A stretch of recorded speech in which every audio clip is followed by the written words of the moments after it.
little crafty monsters, how's everybody doing today? I hope everybody is fabulous. So, in today's fabulous tutorial, we are going to be making some large wands. I know, these are going to be a lot larger than your normal ones.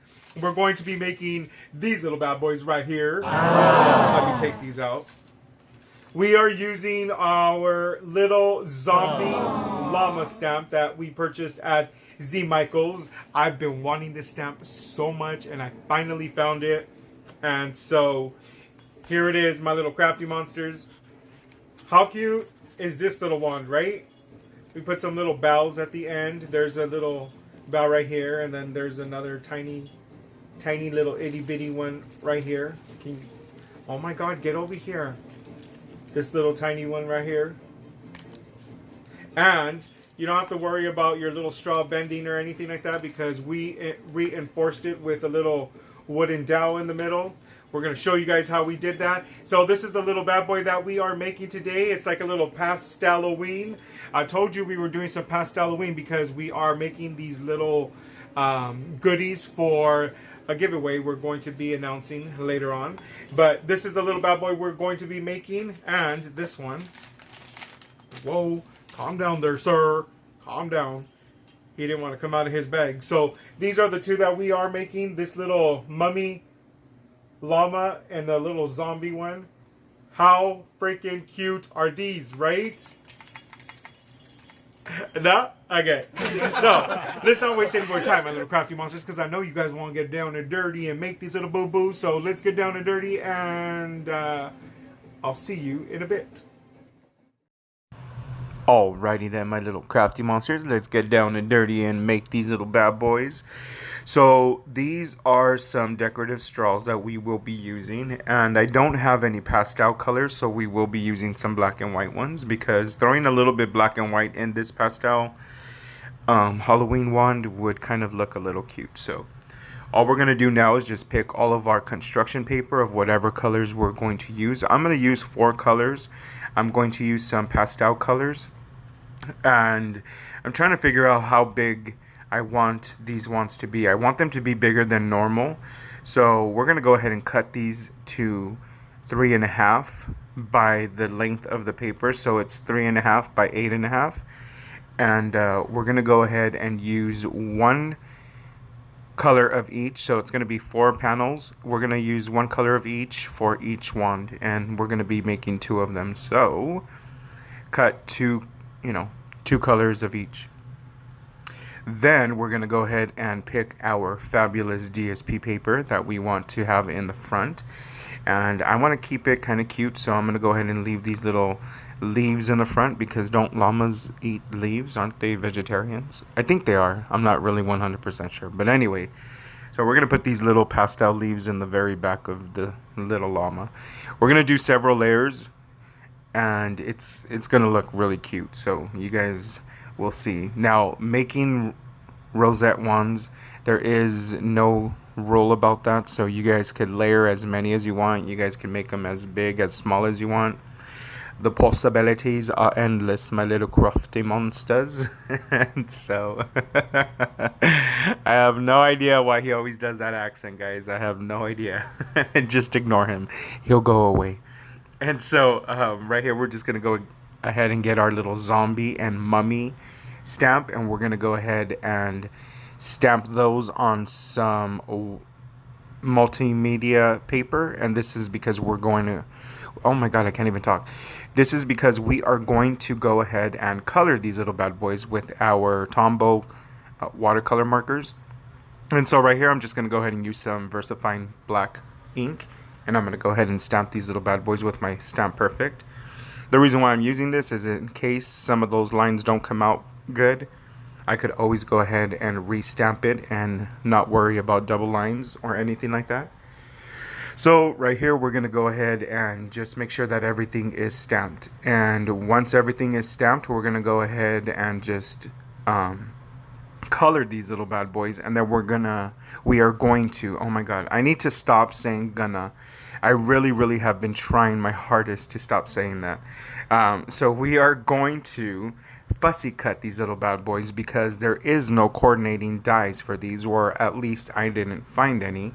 But then again, I didn't find any the last year when I purchased my little zombie mermaid and my zombie unicorn. So I don't think these ones come with them. But anyway, it's really no big deal because these shapes on these little llamas are pretty easy to fussy cut. So it's really not a deal breaker. And I really, really, really wanted these little stamp sets so bad that I don't care if they don't come with a die.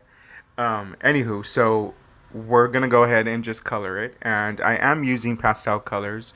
I'm not really worried too much about blending in. Usually you guys will see me use my colorless blender to kind of blend out the color, and I am using it, but I'm not really too worried about it. I just want to throw on color onto these little bad boys and just make them look a little cute. Usually I will take my time on coloring when I am coloring these, but because these are zombies and they don't have to be completely neat because they are zombies, I'm just kind of brushing on color and um and yeah, and kind of giving them like a little bit of highlights, like that little mummy one. I'm just going to go ahead and give the little bandages some color, and I'm only doing the very edges so that the center part of that band will stay white. So basically it's just kind of like if it had like a little lavender kind of highlight, you know. You know what I'm talking about, boo-boos. Don't play. Don't play. So right here, we're just going to go ahead and fussy cut. Now, these scissors that I have by Tim Holtz, these little paper cutters, are amazing. Or as some of you people say, paper snips. These are amazing. They cut through paper like butter, and I'm not sponsored by them, so this is not a commercial. This is just from personal experience, and because I use these scissors on an every day, that I could honestly tell you that I have purchased other scissors. I'm not going to say any names because I don't want to put anybody down, because what does not work for one may work for another. So just because they didn't work for me doesn't mean that they're not going to work for you. So I have purchased other previous scissors, and those previous scissors, I mean, they work really, really good. But once you've used those scissors and then you use a really high-end scissors like these, then it's completely different. And even though these are not super expensive, they are kind of on the higher end. So, I mean, that was just a little something I wanted to say about those scissors, boo-boo, because I do get asked about those a lot. Now, go ahead and get your score tool, and we're going to go ahead and score these little bad boys at a 1/2 inch all the way across. So 1/2 inch all the way across on all of these little strips of paper that you guys cut out. Now, if you guys are making smaller rosettes, you might want to bring it down to 1/4 inch. But if you guys want a bigger pleat, then by all means do it at a 1/2 inch, and you'll get, a decent size amount of pleats on your little rosettes. And so we're going to go ahead and do that all the way across on all of these little papers. These are some little pastel papers, colors that I wanted to use because I thought that they would look really perfect with this little theme. Now, the reason why we're doing a lot of pastel Halloween items is because we are building up the giveaway gift that I'm going to be giving away. So some of these little items, I mean, even though we did do that really beautiful wreath, if you guys saw us make that yesterday, I am going to send some other little pastel Halloween goodies that I made also. And so this is going to be one of those items. And you know me, I always make two because I always like to show you guys things twice so that you guys could really, really get, the gist of what I'm doing. And so that just in case the first time you guys might have missed a step, you guys will see it on the second time I do it. And so that's the reason why I always like doing either 2 or more items on the camera. I know a lot of people kind of skip those and they only show you the one, but I always feel that there's some steps sometimes that we might have skipped or we might have not paid attention to. And this way it kind of really helps you guys out.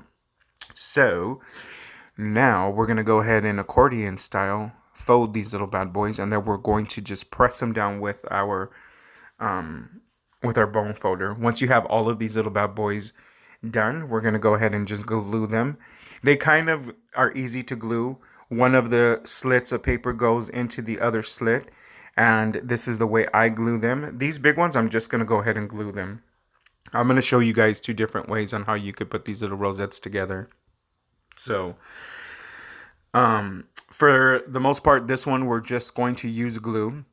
When we start doing the smaller rosettes, you guys are going to notice that I do use my stapler, and that's so that you guys can see that you don't have to necessarily glue it. You guys could staple it, and that would also hold it together. So there's two methods that you guys could definitely do when you're putting a rosette together, just in case you guys didn't know that. Now, they're all the rosettes are going to be held by that glue that you put in the very center of it to make it, do the round rosette shape. But for the most part, you want to make sure that this part that you're gluing the panels together, that it's going to be pretty sturdy and they're not going to come apart. Because when you stretch that paper, there's nothing worse than it, opening up on one of the seams. So, right here, we're on our last panel, and then we're going to go ahead and close this little bad boy. Once we have them closed, what I like to do is I like to scrunch up the little paper, because if you've noticed, when we're kind of moving this around, we kind of stretch out those little pleats, and I want those pleats to be really, really, really good. So I go ahead and I go around and I kind of press that.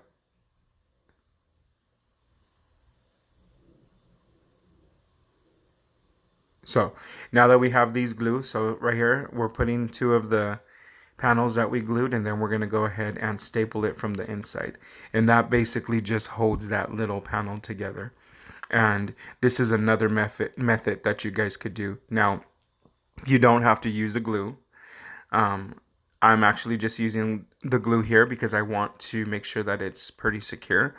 But if you guys didn't want to use the glue, you guys could just do the staple, and the staple is enough because I've done that to many rosettes without using any adhesive, and they come out just as good.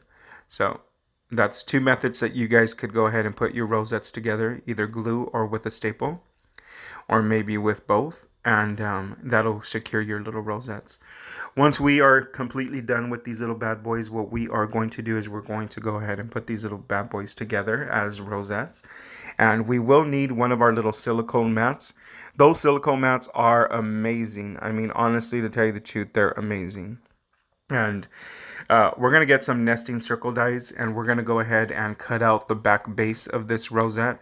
I'm just going to cut it out of regular white cardstock, and this cardstock is 65 pound, and no, I lie. It's 110 pounds, but it's a cardstock from Walmart.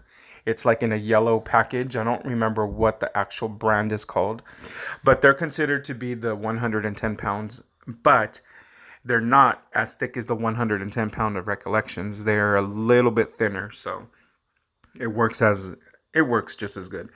So this is the paper we're going to go ahead and cut, and we're cutting out our largest circle from our nesting dies. And like I said, this is going to be the base in the back. This is just for support. Nothing is going to be attached to this part. We're not even going to attach the straw to the back of this part. It's just for support of the actual rosette. And it's also so that it doesn't come apart. It's kind of like an extra added security as well.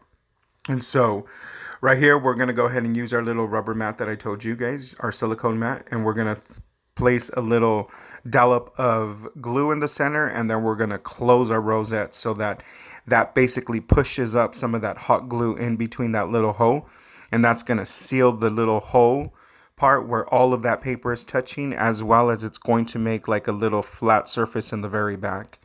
Then you could add some more glue on the very top, and I use my silicone finger protector, and I go ahead and push that down so it flattens it up.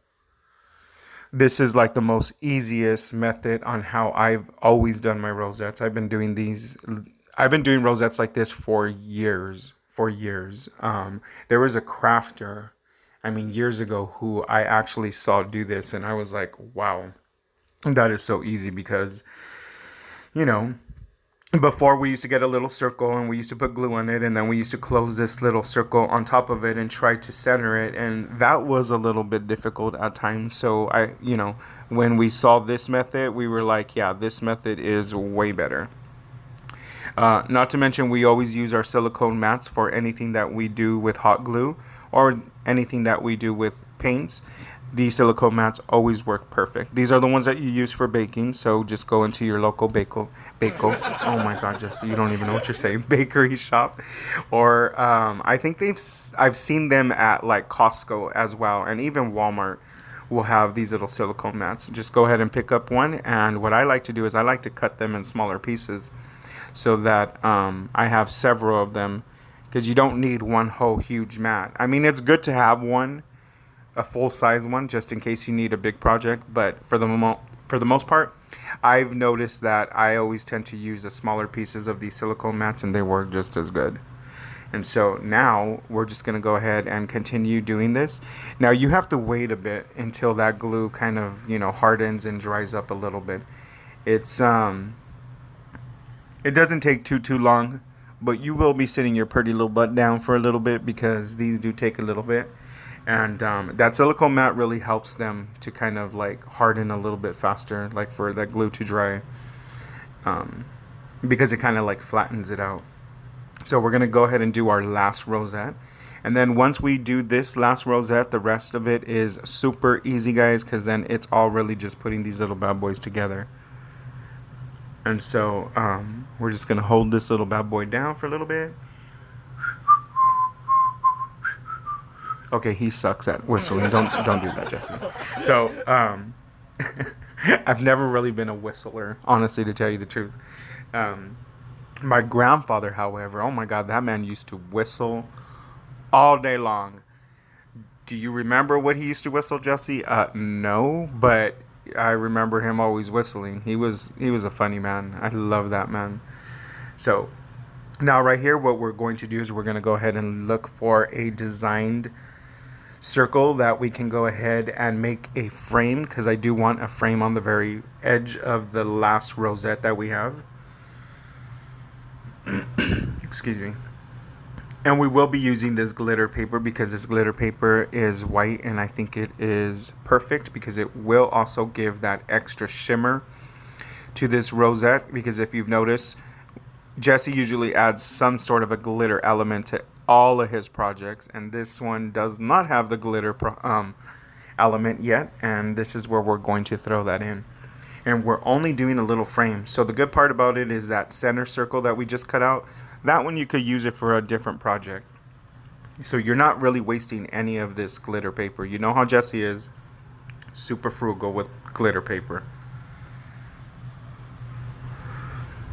So I just cut the little scallop circle, and then I cut the center piece out, making this into a little frame, and then we're going to glue that to the edge of that DSP paper rosette, just to kind of give it like a little design, a little something different to the eye to look at. And so right here, I just want to go ahead and see how it's going to look, and I love how that looks. It gives it that like 3D-ish kind of effect. So let's go ahead and start gluing our little rosettes together. And like I said, guys, these are fairly large rosettes. I wanted these to be pretty big. If you're cutting your strips of panels at 3.5 inches, then just know that your rosette at the end is going to be 7 inches big. If you're not going to want your rosettes this large, I would advise you cut your panels a little bit thinner. So you could cut them down to like maybe 2.5 or 2 inches, and that'll give you a smaller rosette. But for the most part, I wanted them to be large. I wanted them to be over exaggerated, because normally our ones that we usually do are probably the biggest, are the size of that center rosette. But I said I wanted it to be exaggerated big, like super exaggerated. And so that's why we made this really big one. And so we're going to just go ahead and layer everything together. I'm going to cut another decorative circle for the center part of that. I think I'm going to do like a bright color. I'm hoping that I'm choosing the right color. I'm thinking I'm going to do yellow, but it might be green. I'm not really 100% sure what color it is. It's all a surprise, my little crafty monsters. That's the beauty of not being able to see color. And so we'll find out once Miguel gets home, and then I show him the finished product, and then I ask him, what colors did I use? And then he basically always tells me, okay, well, you used this color for this and this color for that. And that's how Jesse usually finds out what colors he used on projects. But anyway, you guys are getting off track. Let's get back on. Let's get back on, my little crafty monsters. So this is the little decorative circle that we are going to use, and I just want something for the very center so you don't see all of that gatheredness of the little rosette and also the glue that is in that center. And so this little decorative circle in the middle is going to work for that, and it's going to basically hide that. And then our little mummy llama and our little zombie llama will basically be nesting right in front of this little circle, and it's going to work fabulous. So let's go ahead and glue this little bad boy on here, and then we're gonna go ahead and glue our little zombie on here. I'm so excited about these, you guys. So excited because, first of all, this is the first project that I'm using with my little zombie stamp set that I have been wanting forever, and so I'm super excited about that. And I'm also super excited because I can't wait for the recipient to basically receive this little wand and see if this person likes them, or if she doesn't like them, then I'm sorry, but I thought they were cute. So right here, I'm just going to go ahead and, well, I was going to use this dowel, but this dowel does not fit into these little straws. So we need a little something smaller than this. The reason why we're going to reinforce these little straws is because of two reasons, my little crafty monsters. One reason is there is nothing more I hate than to be skipping around in my home with my little fairy wings on and trying to bippity boppity boot with my wand, and then the straw bends and your wand is broken. So in order to prevent that from happening, from when you guys are skipping around your house bippity boppity boo, we're gonna go ahead and put a little, like a shish kebab skewer inside this little inside the little straws, and that basically just kind of reinforces it, and so then like that they don't bend. And then you can go ahead and just glue those little bad boys into place, and there you have your little wand stick. And you could bippity boppity boop away, my little crafty monsters, without worrying about your little straw bending, because trust me when I tell you, I have received some wands where the straw is bent, and I'm like, okay, well, that's not a wand anymore, that's just a rosette. Because then I have to take off the straw. I have to take out the straw and throw it away because it's no good, and then I have to salvage that little rosette and just use it as a rosette. But so anyway, right here what we're going to do is we're just going to go ahead and cut out some ribbons and some little eyelash yarn and stuff like that, just to have like little dangles dangling from the stick of the wand. And then towards the end, I know that I don't film this on film, but towards the end, once off camera, I do add these cute little bells onto these little laces. So you guys will see that little extra something too, because then when the recipient is bippity boppity booing all over her house, her little bells on her wand will be chiming as well. And you know what they say, my little crafty monsters, for every bell that chimes, a fairy gets her wings. I don't know if it's true, but I kept ringing my little bells last night and Miguel was not getting his wings, so I don't know if it's true. Stop it, guys. I hope he doesn't see this video. So, right here, we're just cutting whatever little dangles you guys want to use. You guys could get creative. It doesn't have to be, you know, just ribbon. You guys could use so many different things. If you guys want to do like a little tassel charm or something like that, you guys could also go ahead and use that. I mean, the possibilities are endless, my little crafty monsters. And okay, Jesse, you need to stop doing that. That accent really does sound scary. And I know it's Halloween and we're trying to keep the scary theme, but don't do that.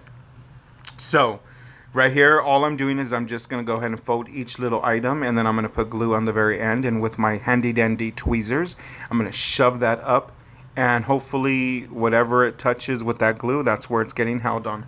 You don't really need too much stuff because people are not going to be tugging on these little dangles. Honestly, they're not. They're just going to be dangling. And I love using that little star iridescent silver ribbon, whatever it's called. Or is it called a trim? What is it called? Anyway, that little star trim is adorable. I love it because it has all kinds of colors, and I mean, it's cute. It's cute. So right here, I'm just gonna think that I'm smart, and I'm gonna put them all together, and hopefully it'll stick, because the other one I was doing it one by one. But we'll see right now, my little crafty monsters. And so these are the little wands that we have made. How cute are these? Now I'm going to add some little spiders. There's some little sequence table scatters that we purchased from the. They were really big, and they're kind of like flat, which I thought was perfect. So we're going to go ahead and grab one of those little spiders, and we're going to go ahead and attach that here and there on our little wand, because you can't have a Halloween something without spiders or skulls or something. You have to have some kind of element like that. And the good thing about these, and the reason why I decided to use the little black spiders, was because I wanted to kind of bring out the black and white from that wand part, from the handle, because I didn't want that to be the only black item that we're throwing on there. So we're getting a little bit of black from that handle, we're getting a little bit of black from the spiders, and we obviously have a little bit of black from the actual stamp part of our little llamas. So we do have a little black in there, and that's why I wanted to throw these little guys out there. Besides, these guys are super duper cute. Welcome back, my little crafty monsters. Yeah, boo-boos! That's how easy it was to make these little bad boys right here. Well, these big bad boys, because they're bigger than your normal little wands that everybody always makes for your little swaps.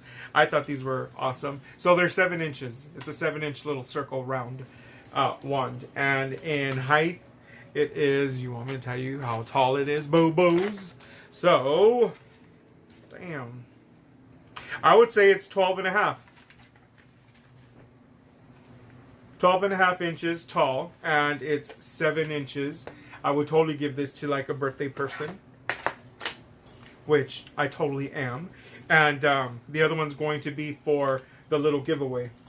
How cute are these, right? So these were super duper duper easy. I know you guys know how to make some wands, so don't give me none of that, boo boo. Everybody's made wands for a swap or two, or maybe just for like on a gift or something like that. I know you guys have boo-boos. So I hope that inspires you guys to make some of these. And if you guys have that little llama stamp, oh my god, that stamp is so adorable. I love it. I love it. I love the little zombie llamas. And you guys know that I have the little zombie unicorn and the little zombie mermaid. So I am set, boo-boos. I'm going to do a little project with all of those 3 little characters coming up soon. Before Halloween, that's for sure. And anyways, so I hope you guys enjoyed this video as much as I enjoyed making it for you. Don't forget to subscribe. Go ahead and hit that little icon. It's a picture of moi, and we become BFFFFFs, because I know BFs is good, but BFFFFFFF is better. And I know you guys want to be my BFFFF, so go ahead and hit that little subscribe button. And since you're already there, my little crafty monsters, you might as well hit that little bell icon and give me a little thumbs up, because our channel needs that thumbs up so we could grow. And also, in order for us to grow, you got to tell your friends too. Go tell your friends, my little crafty monsters. I'll wait.